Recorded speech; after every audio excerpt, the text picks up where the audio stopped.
Hello YouTube, this is BMW Lee. Yes, I'm sitting at 2021 530i.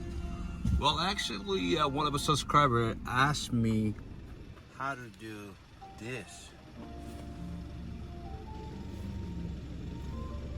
Okay, it is ambient lighting. It's green color in the main, but here is red light flashing.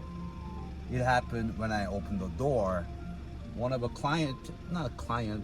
subscriber actually mentioned about he drive 2020 M550i. He wants to know how to do this. I usually don't talk, but well, this time I have to. Okay, so when I close the door, it's green as all the way normal. But once I open the door, the red light flashing. And soft door close. Okay.